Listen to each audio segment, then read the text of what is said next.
Welcome to the Dark Ozarks. We are discussing dark and weird tales from the Eastern Ozarks. Just because the eastern side of the Ozarks is more sparsely populated doesn't mean it doesn't have its fair share of noir tales. What are your favorite stories from this part of the Ozarks? Tonight, we are covering infamous people and dark hauntings in the Eastern Ozarks. There are more stories you probably never heard than can fill an episode, so we have chosen some of our favorites. We'll get back to the Eastern Ozarks, but first we want to invite you to like, follow, and subscribe to Dark Ozarks on Facebook, Instagram, and YouTube, as well as your favorite podcast platform. We also invite you to become a Dark Ozarks subscriber on Facebook. On the Dark Ozarks Facebook page, click subscribe, have your login information ready, and join Dark Ozarks behind the scenes for only $4.99 per month. Your $4.99 per month subscription allows you to come with us on paranormal investigations, deep dive research, and topics too controversial for public view. The next 100 subscribers will be entered in a drawing for a free Dark Ozarks t-shirt and an exclusive signed first-run copy of the book Dark Ozarks: The Spooklight. Subscribe today to be entered in the drawing, and now you can also get Dark Ozarks t-shirts for sale at darkozarks.com and paranormalsciencelab.com. Thank you to State of the Ozarks online magazine, dedicated to preserving and celebrating Ozarks culture since 2007. Free access to hundreds of articles. Find more information about State of the Ozarks events, and be sure to sign up for the State of the Ozarks Weekly, delivered free to your inbox every Sunday night, featuring new writings and a down-home Ozark recipe in every issue.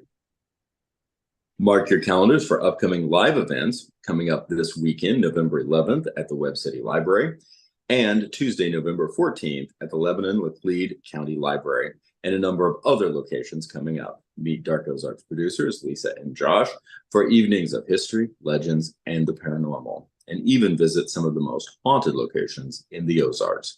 Details on the Dark Ozarks Facebook page, and visit paranormalsciencelab.com for tickets and more information. We encourage you to check out Always Buying Books in Joplin, Missouri, in person and online, on Facebook and at the website alwaysbuyingbooks.com for all of your reading needs, including a large section on the paranormal, history, and more. Not to mention the building is haunted. Tell Bob and Elise that we sent you. We also want to thank Beard Engine Brewing Company in Alva, Missouri. Beard Engine Brewing is the only English-style brewery in Missouri and has been twice named Missouri's best brewery by the Missouri Brewers Association. Great beer and great food in a historical building with a noir past. And yes, their building is also haunted. Tell Nate and Tiff that we sent you. Dark and weird. A lot of people probably would not suspect that the other UFO capital of the United States is in Missouri.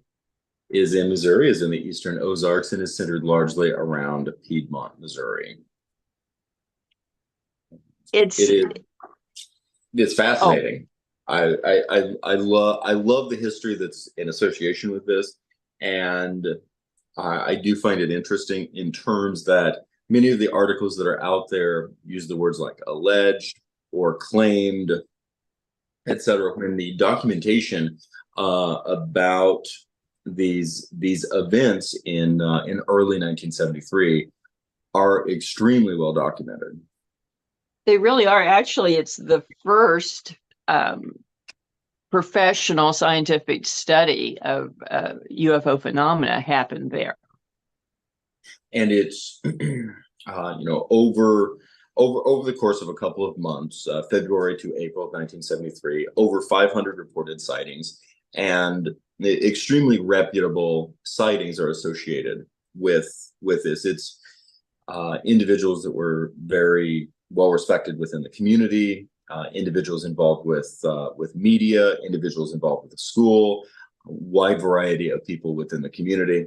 And to be clear, the aspect of the alleged aspect would be to say it was extraterrestrial, it was alien, it was intelligent life. That part is the potential for claim, or the potential for to insert the word allegedly. The sightings themselves are documented. Very much so. And another thing to think about is when you think about over 500 sightings, this is not a heavily populated area. And No. so 500 sightings is phenomenal in comparison to some of the largest outbreaks of UFO sightings, say Gulfport and so forth, that also barely number about 1,000 witnesses. So you're talking about an area that has a fraction of the population that the Gulfport area does, and had a significant number of people report seeing things. They did. It is interesting, for example, that the Piedmont, Missouri has been named the UFO capital of the Show Me State. And those types of monikers can be applied to a lot of locations, not specifically about UFOs, but to lots of locations. And it's very easy to jump to the conclusion that it is being done for promotional purposes or marketing. For example, the Chamber of Commerce or Visitors Bureau and that sort of thing, which is fine. I'm not decrying any of that. But when you get back down to the 1973 reports, there's a lot more than just saying, hey, it's the sliced bread capital of the world, which is Chillicothe, Missouri. And I love Chillicothe, especially their Mexican restaurant. However, there's a lot more going into this, and a lot, it is, an earlier conjecture, some speculation on our part in previous episodes of Dark Ozarks. But in reading through the data, and we can share just a little bit of that the information that was coming out, and this is information that was published in news media reports beginning in 1973, closely appears to have informed the visual representation or the visual style that you see in Steven Spielberg's Close Encounters of the Third Kind.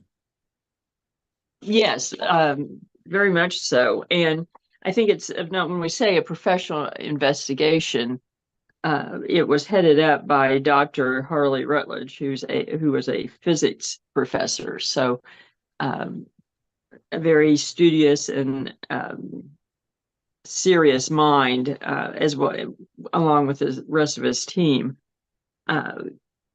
spent a lot of time studying and documenting this. And ultimately, he published a book about it, so that you can find that as well. And for individuals that might be familiar with Close Encounters of the Third Kind, particularly the first few scenes on the road, just the reference of an April 1973 sighting that included up to 500 witnesses. Quote, an object lit up like a circus. Then later, an amber light flying silently along Highway 49 that later revealed a dome shape, 15 to 30 feet in diameter, with an antenna on top that shone an amber light. And a week later, a top-shaped object with yellow, green, and red lights flying over his farm. Yes, I mean, very much in line with the movie, and Spielberg leaned heavily into the Piedmont. That has become just a part of our culture and popular culture.